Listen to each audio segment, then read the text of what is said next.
আশ্রমে সারাদিন ব্যাপী পূজা পাঠ, গান, শ্রুতি নাটক, ধর্মসভা এইসব মাধ্যমে আমাদের আশ্রমে আজকে অনুষ্ঠান পরিচালিত হবে। আজকে সকালবেলা আমাদের রামকৃষ্ণ মঠ নাটকের অধ্যক্ষ মহারাজ শ্রীমৎ বশিষ্ঠচন্দ্র মহারাজ এসেছিলেন। তিনি তার সারগর্ভ বক্তৃতা রেখেছেন এবং আশ্রমের বার্ষিক পত্রিকা তুলিও তিনি উন্মোচন করেছেন আজকে। এবং আজকে সারাদিন ধরে বক্তৃতা পাঠ গান টান চলছে। বৈকাল 4টে ধর্মসভা হবে, বাউল গান আছে আজকে। বৈকাল 4টে ধর্মসভা থাকছে। সেই ধর্মসভায় আমাদের প্রাক্তন বিচারপতি সমীর কুমার নিয়োগে থাকছেন। তার সঙ্গে থাকছেন বিখ্যাত আমাদের পূজ্যপাত শ্রীমৎ স্বামী বলভদ্রানন্দজি মহারাজ, অ্যাসিস্ট্যান্ট জেনারেল সেক্রেটারি বেলুড়মঠ, তিনি থাকবেন।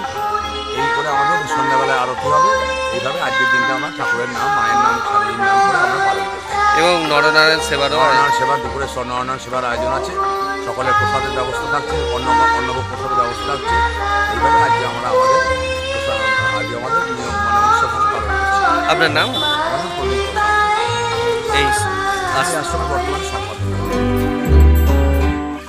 রামকৃষ্ণ ভাবধারায় বা বিশিষ্ট ভাবধারায় নয়, রামকৃষ্ণ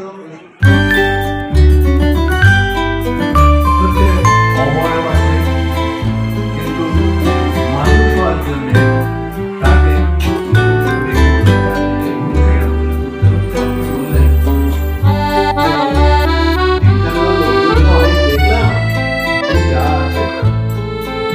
যাওয়া হয়নি।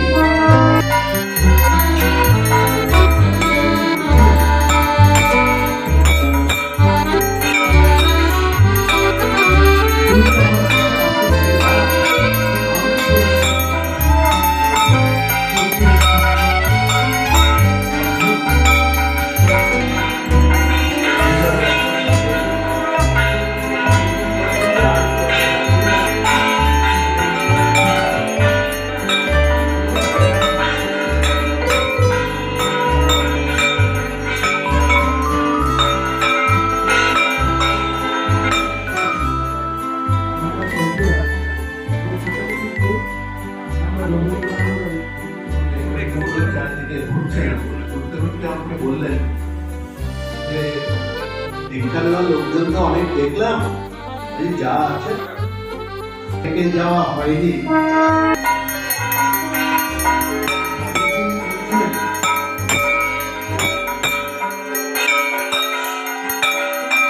তুমি আমার কাছে আসিস, আমি